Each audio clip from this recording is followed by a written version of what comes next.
បាទអញ្ចឹងក្នុងករណីមួយទៀតគឺអតិថិជន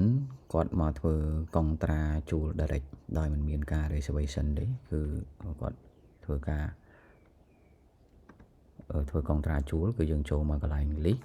ហើយយើងចុច add list អញ្ចឹងក្នុងករណីនេះគឺយើងអាចពេញព័ត៌មានរបស់គាត់មកអូ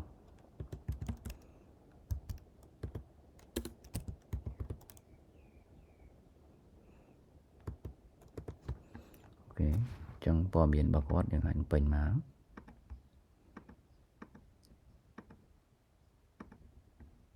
លេខទូរស័ព្ទអូខេ email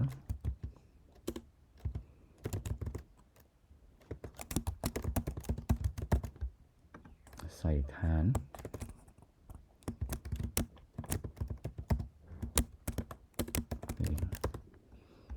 ចឹងក្នុងករណីនេះខ្ញុំគាត់ walk in ចឹងទៅហើយខ្ញុំ upload រូបគាត់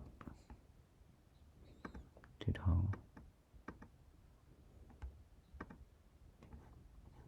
អូខេអញ្ចឹង document គាត់ថាឥឡូវគាត់ប្រើ driving license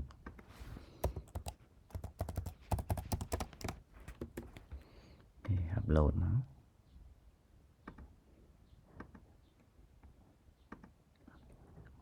ករណីនេះគឺគាត់អត់មាន share ទេបើមាន share ក៏យើងអាចចុច add បានទេអូខេដោយសារគាត់អត់មកតាមរយៈ agency អញ្ចឹងយើងអត់ត្រូវការរើស agency ទេគឺកន្លែងនេះគឺយើងធ្វើការរើសថ្ងៃគាត់ធ្វើកុងត្រាថ្ងៃណាហើយគាត់ត្រូវ check in ថ្ងៃណាឧទាហរណ៍ខែ5អញ្ចឹងខែ5ថ្ងៃ1អញ្ចឹងទៅគេរយៈពេលជួខ្ញុំវាយមក12ខែអញ្ចឹងទៅហើយខ្ញុំរើសបន្ទប់មក 2 bedroom ជាបន្ទប់លេខនេះចាស់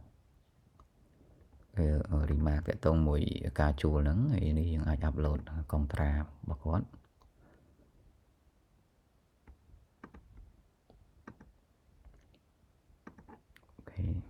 អូខេអញ្ចឹង service បើសិនជាគាត់មានយើងអាច add បន្ថែមទៅក្នុងករណីនេះខ្ញុំអត់ add ទេដើម្បីឲ្យវីដេអូនេះយើងខ្លីតិចដោយសារយើងមានរបៀបនៃការ add service នៅក្នុងវីដេអូមុនហើយគេដូចគ្នាទេអញ្ចឹងយើងចុច next យើង review ព័ត៌មានឡើងវិញ customer ហើយ list detail លេខបន្ទប់តម្លៃជួល check in check out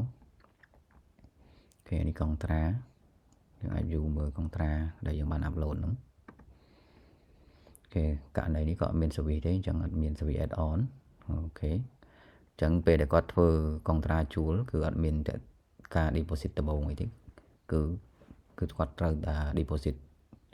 ទៅតាមចំនួនខែដែលយើងបានកំណត់ឲ្យគាត់ deposit អញ្ចឹងបើសិនជា deposit មួយខែគឺយើងវាយមួយខែ deposit 2ខែយើងវាយ2ខែអូខេអញ្ចឹងនេះ payment method បើសិនជាគាត់ឲ្យជាលុយសុទ្ធយើងលុយសុទ្ធមកគាត់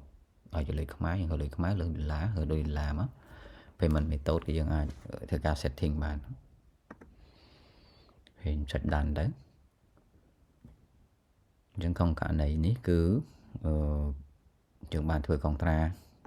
ជួលហើយយើងអាចត្រឡប់មកមើលព័ត៌មានរបស់គាត់ឡើងវិញនៅក្នុងlist ហើយ list អាច search តាមលេខទូរស័ព្ទក៏បានតាមឈ្មោះអតិថិជនក៏បានអញ្ចឹងអតិថិជនមួយនេះដែលខ្ញុំបានធ្វើកុងត្រា walk in អត់មាន agency ទេ 2 bedroom បន្ទប់លេខ1បន្ទប់លេខ702ហើយ deposit amount ប៉ុណ្ណេះគាត់អត់មាន reservation ទេគឺគាត់ធ្វើការធ្វើកុងត្រាជួលយកអូខេហើយ user create គឺ user នេះដោយសារខ្ញុំ log in user នេះហើយ renting status នេះខ្ញុំបានបញ្យល់ហើយគឺតកតងជាមួយនឹង status នៃការចូលនៅរបស់គាត់ណាអញ្ចឹងក្នុងករណីនេះគាត់ធ្វើកុងត្រាហើយគាត់អត់ដល់ថ្ងៃចូលនៅអញ្ចឹងបើសិនជាគាត់ដល់ថ្ងៃចូលនៅគឺយើងចូលមកកន្លែង action check in មកអូខេអញ្ចឹង ระเบียบในการធ្វើកុងត្រាជួល direct ដោយមិនមានឆ្លងកាត់ reservation គឺមានប៉ុណ្ណឹង